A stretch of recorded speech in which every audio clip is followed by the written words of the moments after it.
প্রিয় দেশবাসী, আজ বাংলাদেশ একটি গভীর সংকটময় মুহূর্তের মধ্য দিয়ে যাচ্ছে।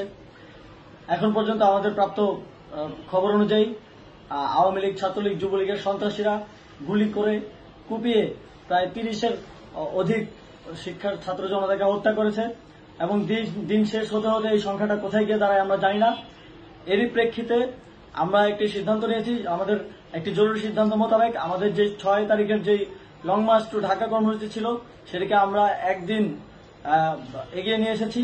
অর্থাৎ আগামীকাল 5ই অগস্ট সারা দেশের মুক্তিকামী জনতাকে ঢাকার উদ্দেশ্যে রওনা হওয়ার জন্য আমরা আহ্বান জানাচ্ছি। যারা পারবেন, যাদের পক্ষে সম্ভব হবে, আজ রাতেই আপনারা ঢাকার উদ্দেশ্যে রওনা হয়ে যান। আমরা আগামীকাল সারা দেশের মুক্তিকামী জনতাকে ঢাকায় আসার আহ্বান জানাচ্ছি। বিশেষ করে ঢাকার আশেপাশে যে জেলাগুলো আছে, আপনারা দায়িত্ব নিয়ে মসজিদের মাইকে ঘোষণা দিয়ে যাদেরকে পাবেন সবাইকে নিয়ে ঢাকার উদ্দেশ্যে রওনা হন। এই লড়াই আমাদের জন্য একটি চূড়ান্ত লড়াই। আমরা চূড়ান্ত ঘোষণার জন্য প্রস্তুত। আমরা গণভবনের দিকে যাত্রার জন্য প্রস্তুত এবং সেই উদ্দেশ্যেই আপনারা সবাই ঢাকা আসুন। আমরা আপনাদের সবাইকে নিয়ে আমাদের চূড়ান্ত দাবি আদায়ে এগিয়ে যাব। আমি জানি না সমন্বয়করা আজকে রাতে বেঁচে থাকতে পারবে কিনা, কিন্তু আপনাদের উপর আমরা এই দায়িত্ব দিচ্ছি। আপনারা সবাই নিজ দায়িত্বে ঢাকায় আসবেন আগামীকাল এবং পরশু পরিস্থিতি বিবেচনা করে পরশু গণভবনের দিকে 4 দিক থেকে আমরা রওনা হব।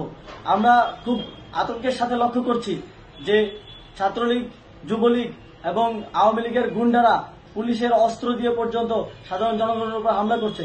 কিন্তু একটি সুখের খবর হচ্ছে, সারা দেশের বিভিন্ন স্থানে সেনাবাহিনী ছাত্র জনতার পক্ষে দাঁড়িয়েছে।